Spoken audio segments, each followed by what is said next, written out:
Cast is now starting. All attendees are in listen-only mode. Good afternoon, everyone.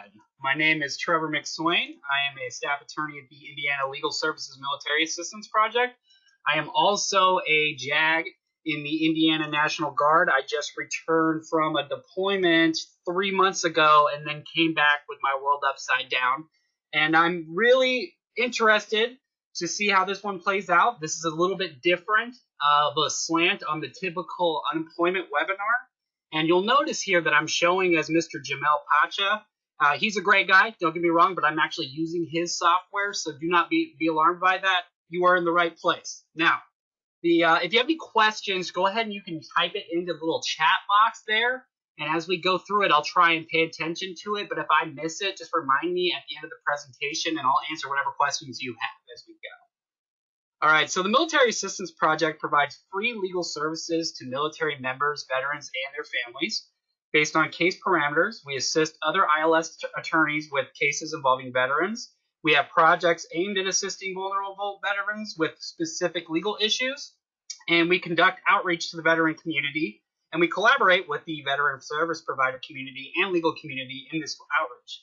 One of the most important things we do with this outreach is by virtue of our monthly clinics at the Indianapolis VA hospitals. One of my responsibilities as a new MAP attorney is to continue this outreach at the Marion and Fort Wayne VA hospital campuses. As a result of COVID-19, these types of outreach have been suspended. But despite this obstacle, we know firsthand the value of these types of outreach. And though there's no substitution for these clinics, in the meantime, it is our hope that this presentation will be of value to veterans and those that support veterans alike. Though we are veteran-focused, this presentation contains a multitude of valuable information for non-veterans as well. All right, roadmap. We are going to discuss the traditional unemployment process in Indiana, unemployment under the CARES Act, additional resources for veterans. Really the crux of our pitch is on this besides the traditional unemployment. And as we go through this, we're just going to be doing some general issue spotting, and you'll be able to see what kind of issues we'll be seeing as this crisis continues. Here's a list of my resources. I can provide this PowerPoint to you upon request. My contact information is at the last slide, but we really use a myriad of sources in coming to forming this presentation. All right, bottom line up front. In the military, we are told to give our leadership the bluff. In the spirit of the bottom line up front, everyone who is unemployed or having an issue finding work because of the pandemic should apply for unemployment. If a person is denied unemployment after engaging in all of the processes I am describing today, they should appeal immediately. There are very strict guidelines for the appeal, and the instructions are contained in the denial notice. ILS may be able to assist these appeals free of charge.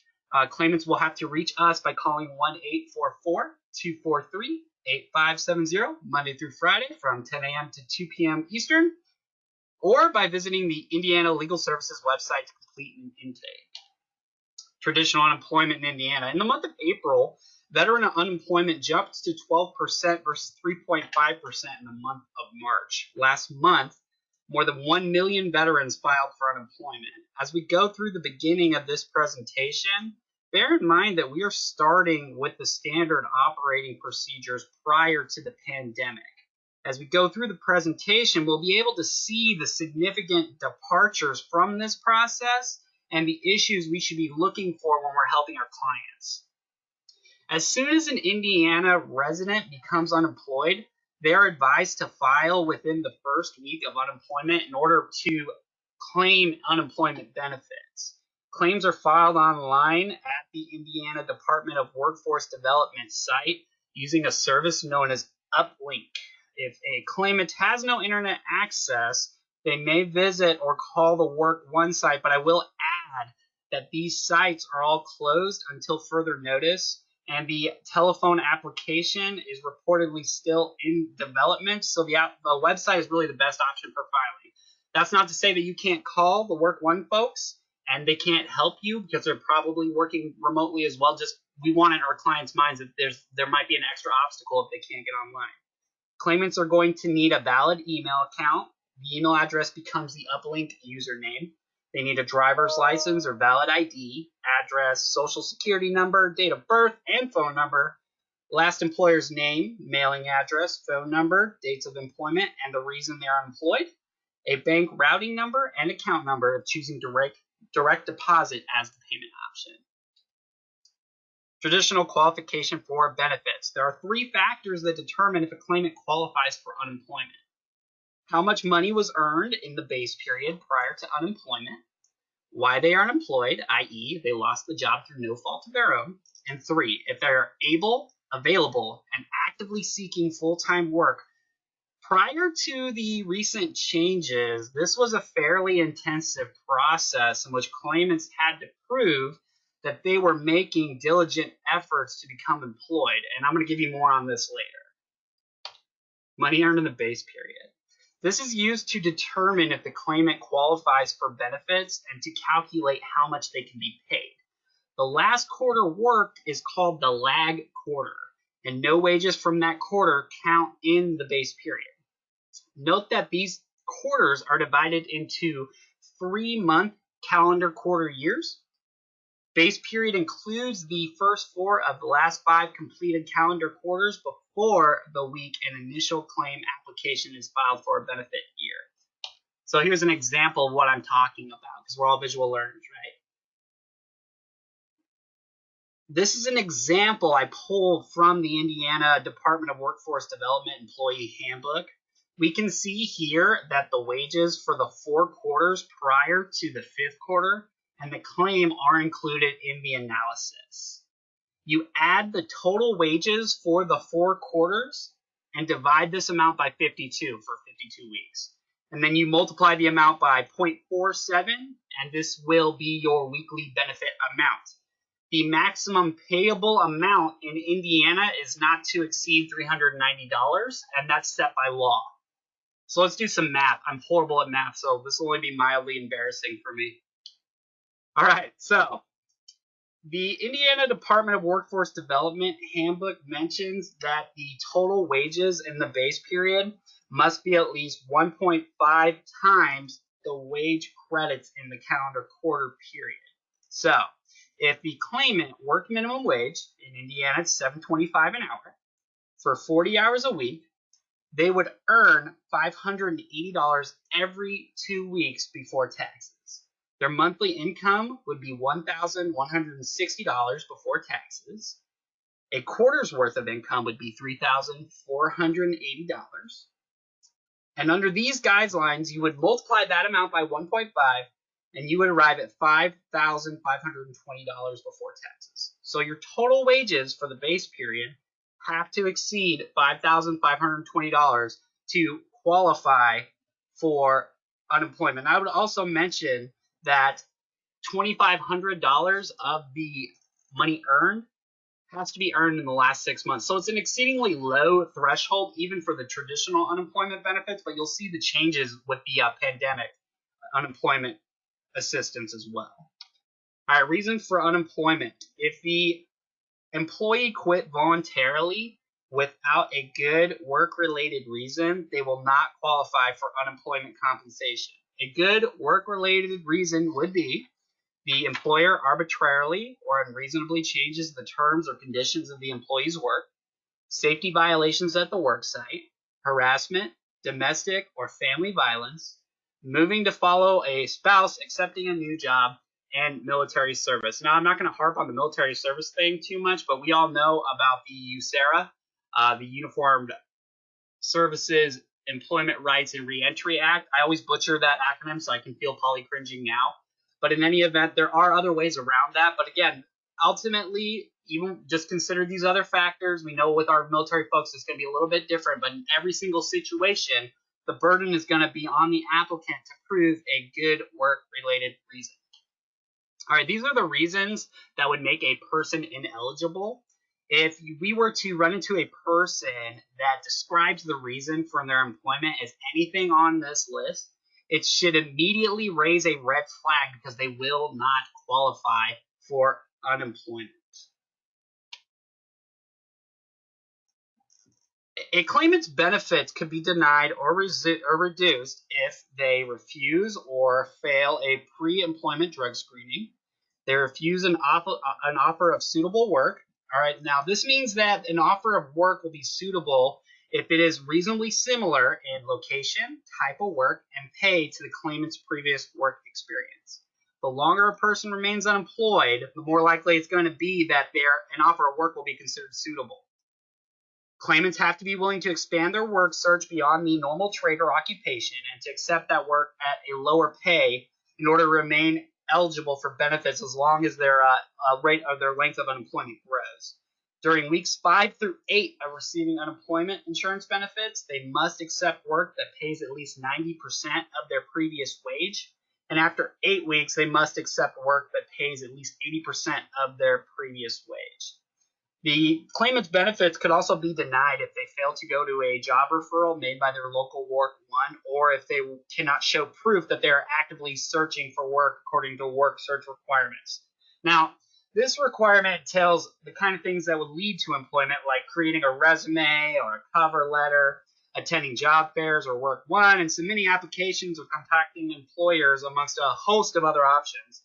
And on the traditional unemployment sphere, every time a person submits a claim voucher, they have to submit 3 types of these activities in order to remain eligible for unemployment. And a claimant's benefits could be denied if they are temporarily not available for work due to illness, injury, or leave of absence, or they're on suspension due to work-related misconduct. All right, maximum benefits. We already talked about this a little bit.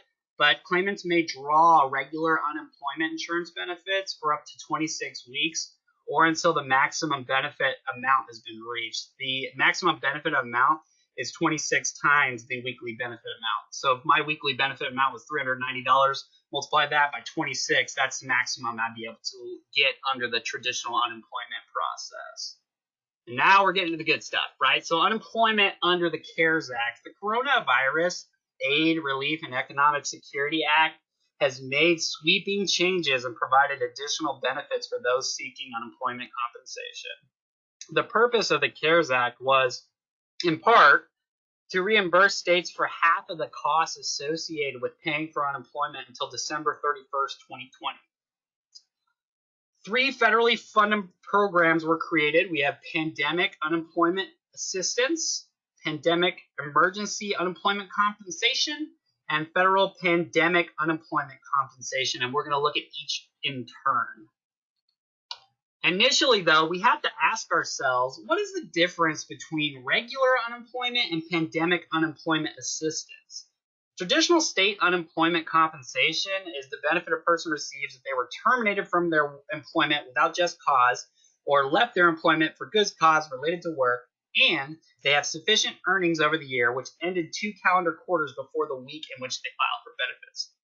Pandemic unemployment assistance is the new federal benefit distributed through the state, and if a person does not qualify for the traditional state unemployment compensation I've already described to you, but they're unemployed because of COVID-19 related reasons, it is available for those individuals who have also exhausted or run out of their traditional unemployment compensation. All right, pandemic unemployment assistance. To apply for the pandemic unemployment assistance, the claimant must file a regular claim for unemployment insurance benefits and be denied. If a claimant filed for unemployment compensation was denied before April 4th, 2020, the Indiana Department of Workforce Development notes that the person will have to file a new regular claim before seeking pandemic unemployment assistance due to the quarter ending in March. If a person was denied for the quarter that we're in now, so March, April, May, we're on to June now, the PUA application will then appear on the claimant's homepage on their Uplinks account as a to-do at the top of their screen for them to submit the application. The person must then submit the application and answer all questions accurately in order to be eligible for these benefits. Now, I will say, just as a practice point, people are still not realizing that this is available. I do legal line for the Allen County Bar Association from time to time, and people are still asking this question, so just make sure our veterans are aware of this. We already went over this. All right, eligibility. Individuals must provide self-certification that the individual is otherwise able and available to work. Note that able and available to work is a huge departure from able, available, and actively seeking work. They only need to be able and available. But the individual must be unable to work because of the following circumstances, which all relate to COVID-19. If they were diagnosed with COVID-19, or if they're experiencing symptoms of COVID-19, or they're seeking a medical diagnosis, or a member of their household is being diagnosed with COVID-19, or the individual is providing care for a family member or a member of their household who's been diagnosed with COVID-19, or a child or other person in the household for which the individual has primary caregiving responsibility is unable to attend school or another facility that is closed as a result of COVID-19. It could apply when the individual is unable to reach the place of employment because of the quarantine imposed as a result of COVID-19. And they're unable to reach their employment because the individual has been advised by a healthcare provider to self-quarantine due to concerns related to COVID-19. Or the individual is scheduled to commence employment and does not have a job, or is unable to reach the job as a direct result of COVID-19. The individual has become the breadwinner or major support for a household because the head of the household has died as a result of COVID-19. The individual has quit their job because of COVID-19, or the individual's place of employment is closed because of COVID-19 and does not otherwise qualify for benefits and fits one of the above. Now, these folks are going to be ineligible for pandemic unemployment assistance. It's not available to those individuals who have the ability to telework with pay or are receiving paid sick leave or other paid leave benefits. Non-citizens, with limited exceptions, including DACA recipients, so DACA will be eligible, but everyone else is not. They're not going to be eligible for unemployment benefits. And persons that are being paid sick pay or other related leave pay are ineligible, but are still advised to apply for unemployment compensation. The amount of the benefit. A claimant's weekly benefit amount is calculated based on the earnings they entered on their pandemic unemployment assistance application and the 2019 tax information from the Indiana Department of Revenue.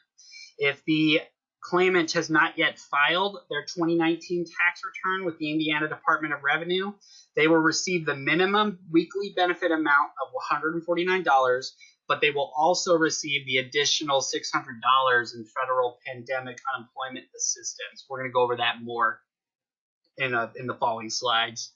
Claimants that have not filed their taxes still have to provide proof of their earnings, and part-time workers may receive less than $149 per week. This program will be available through December 26, 2020, and there is a maximum of 39 weeks payable under the program. However, if a person received payment for weeks from other unemployment insurance programs, these payments can be subtracted from the potentially eligible 39 weeks. All right, so this is what I was mentioning a little bit earlier. Pandemic emergency unemployment compensation provides 13 weeks of unemployment benefits after claimants have exhausted their traditional state unemployment compensation payment. This means a person could potentially get a total of 39 weeks of benefits, though this is highly unlikely given that our state, at least, is in the process of reopening. And again, they must have exhausted their benefits after July 19, 2019 qualify. Governor Holcomb has waived the 1-week waiting period for benefits. Traditionally, if a claimant files for unemployment, they wouldn't be paid for the first week they're out of work. However, Governor Holcomb signed an executive order waiving this waiting period. Claimants will be paid for the first week out of work, and the waiver is retroactive to the week ending in March 8th. Now, this is in effect until December 31, 2020. And we'll talk about federal pandemic unemployment compensation, or FPUC. It provides an additional $600 per week for workers receiving unemployment compensation, including workers receiving pandemic unemployment assistance. Claimants do not have to do anything extra to receive this benefit. Once their claim is processed and it's determined that they either qualify for traditional unemployment compensation or pandemic unemployment assistance, they're going to begin to receive the additional $600 from the federal government. This program is set to end on July 31st, 2020, unless Congress elects to extend the program. And states cannot decrease the calculated weekly benefits to claimants to compensate for that additional $600. Now, all of this could get extended. The pandemic unemployment assistance, the PUC, the FPUC. I do not know what Congress is going to do. On one hand, you have a $3 trillion proposal from one party that includes like a wish list, and another party saying we should wait and see if the first stimulus package worked. But wait, we need more stimulus checks, and oh, you can go back to work, but maybe we should give employers some more protection so they can't get sued if the employee gets sick. And I get it. Somehow we're completely missing the fact here that this is a weird way to admit that COVID-19 is still an issue. But I bring this up because this could get extended. This could be an ongoing issue, and it could happen again if there was a second wave. And on that topic, we have Indiana reopening. Workers who decline to go back to work can be denied benefits. Not returning to work when there's work available could be seen as a refusal to work and could potentially disqualify claimants from unemployment. Generalized fear of COVID-19 will likely result in benefits being denied. Now, the Department of Workforce Development evaluates each one of these issues on a case-by-case basis. The exceptions that they noted in one of their more recent press conferences was that if the claimant is susceptible to becoming sick, or if COVID would make them more sick than others, or in the instance where a workplace has had several infections, they might be able to make a valid case to say, hey, here's a legitimate reason for me to still be on this unemployment.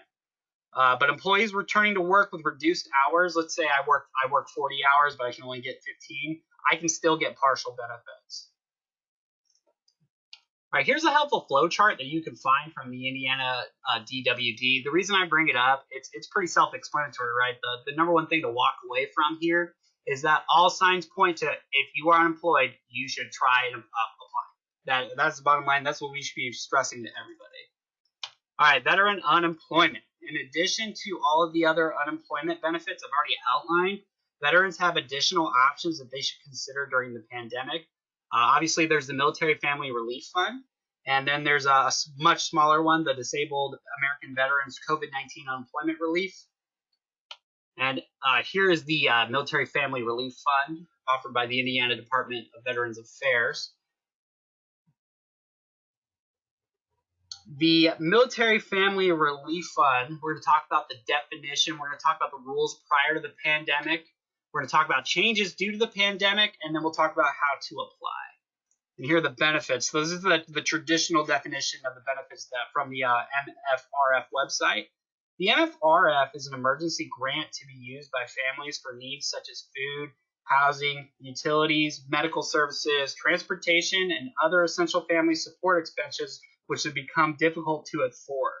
A once-in-a-lifetime grant of up to $2,500 may be awarded, and the funds could be used for food, housing, utilities, medical expenses, basic transportation, childcare, education, and employment assistance. Other family support expenses or any other items will be considered on a case-by-case basis. But the funds may not be used for personal debts and loans, not limited to credit cards, payday loans, student loans, loans from family and friends, your phone, internet, and cable bill, reimbursement of expenses already paid, legal fees, court costs, attorney retainer fees, child support, income taxes, things like that. Traditionally, to be eligible, the member, reservist, National Guard member, or veteran must be an Indiana resident with at least 12 months of qualifying service, have been discharged in honorable or under honorable conditions, and served during a time of national conflict or war. The applicant's federal gross income cannot exceed 2 times the U.S. poverty guidelines. The hardship incurred by the applicant must be a reasonable and logical consequence of the applicant's service in the armed forces or the National Guard. The request must directly impact the applicant's most central and basic living needs. Now, here are the changes due to the pandemic. So, all that fun stuff I just read to you, They've removed the requirement temporarily that the veteran's hardship must have occurred as a result of military service. They removed the required periods of war or conflict, and they have modified the $2,500 limit to allow the IDVA director to approve requests in excess of $2,500. And they've removed the requirement of a veteran's ability to use the fund only to the total of $2,500. So veterans who previously used the fund can apply for the COVID-19 relief. And they also changed terms in terms of eligibility as well. A veteran must have written documentation proving that his or her position and their job has been affected by COVID-19. One thing they mentioned is having a letter from your employer or supplier. Proof of hardship as a result of COVID-19 has to include the letter from an employer on official letterhead detailing the period in which the veteran will lose income as a result of the pandemic. Applicants applying for modified emergency grants will authorize the state of Indiana to access their Indiana Department of Workforce Development unemployment insurance files by virtue of signing the application. And any applicant who does not meet the requirements for the MFRF COVID-19 grant will be directed to complete the traditional grant application. And at the time, the IDVA has said that they're giving coronavirus emergency applicants priority. And the COVID-19 grant may be used on a case-by-case basis by families for up to 2 months of household needs, such as food, housing, utilities, medical services, childcare, and other essential family support that has become difficult to afford. Here's a brief on how to apply, a brief. We have the link there, how you can submit the application, how you can email it. These are the folks that are the lead on this project where you can turn in your applications to. I'm sure if you were to ever contact any of them, they would be more than amenable in trying to help you or your client get to where they need to go. And here's the other one I found when I was doing my research in terms of extra unemployment relief. For service-connected disabled veterans who have lost employment as a direct result of COVID-19, they are eligible, and this includes veterans who are self-employed as contractors or small business owners. The link's down there to apply. They have to be able to verify their status as a service-connected disabled veteran, and they'll need to submit a copy of their valid VA ID card or any other proof of service connection from their e-benefits through the VA. To verify hardship, the veteran will need to submit proof of unemployment, such as a termination letter or proof that they've applied for unemployment benefits. If they are self-employed, the veteran will need to submit proof of their lost income. Now, membership with the DAB is not required, but the maximum benefit that they can give is $250, and there's one per household until the benefit runs out. And I do not know if it's ran out yet. I've looked at their website, and I have not seen any update on that. But again, I'm very aware that it's only $250, but if this means groceries for the week as opposed to starving, I think that $250 is worth their time. All right, now, these are just a small number of the great resources out there for veterans, eligible spouses, and employers. And for the following people I'm going to talk about, we at the MAP, we're huge fans of these entities. We know that they're going to bulldog it for our veterans when we refer them over, when they refer them to us. And if you wish, I can put you on the spot and introduce you. If you'd like to say a few words, let me know. I would absolutely welcome your input. But otherwise, I will just brag on you. Ooh, it appears I've lost it. All right, well, the Indiana Department of Affairs is a hub for our 500,000 Hoosier veterans. If I need help finding a source for a veteran, this is one of the places I'll go to first. I strongly encourage others to do the same. If you like the Military Family Relief Fund, education assistance, or employment assistance for veterans, you can thank the DVA for their role in the furtherance of these excellent programs. DBOP Elver, early in the slides I mentioned the Work One centers are temporarily closed, but I brought it up in part to give a shout out to the Disabled Veterans Outreach Program Specialists and the local veterans employment representatives, because these folks are just experts in helping our veterans secure gainful employment by working with Work One centers and in their own independent capacities. Our IN Vets, this is an awesome website that allows veterans to set up their own profile upload relevant documents, and let employers contact veterans directly. Not only does IN Vets connect veterans to their communities, but they also connect veterans to available state resources. And this is just another phenomenal example of the great services available to our veterans. Now, the last one, Military Family Assistance Centers. These are located all over Indiana, and they offer a gigantic array of helpful services. They include, but are not limited to, enrollment in DEERS, TRICARE, health and dental, financial management, crisis intervention, information and referral, legal assistance, emergency assistance in time of natural or man-made disaster, and the Exceptional Family Member Program, which is a program to assist families who have any member with learning or medical conditions that need specific treatment facilities or care nearby to have easier access to those needs. Beyond that, we know firsthand how valuable this organization is to military families. And I will say there are a myriad of other resources available. These are just the ones that came to mind when I was doing my portion of this presentation. I welcome your input, and I welcome any other ideas we can have in being more inclusive in our community for our veterans. Here's my contact info. I always tell people, whether it's clients, other attorneys, whomever, if you can't get a hold of me, you are not trying. I am more than happy to answer any questions you have now. If not, you are free to go, but I will stand by for any additional input you all may have.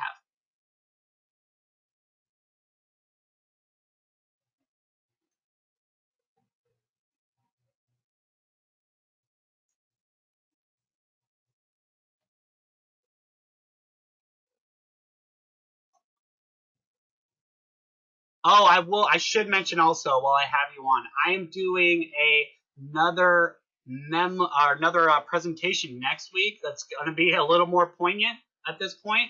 It's on the eviction avoidance project that we are offering as part of the MAP team, and I can give you the registration link for that as well. Just go ahead and contact me, and I can give you the webinar link for that. I think it will be hugely important going forward in dealing with this impending crisis, but I'm also going to offer some hope. Just let me know if you want that registration link. And I will say there's also another webinar we're doing the following week on our guardianship assistance project when there's not a least restrictive means available for veterans, and you do not want to miss out on either one of those presentations. Just let Polly or myself know, and we'd be happy to include you in our next webinar.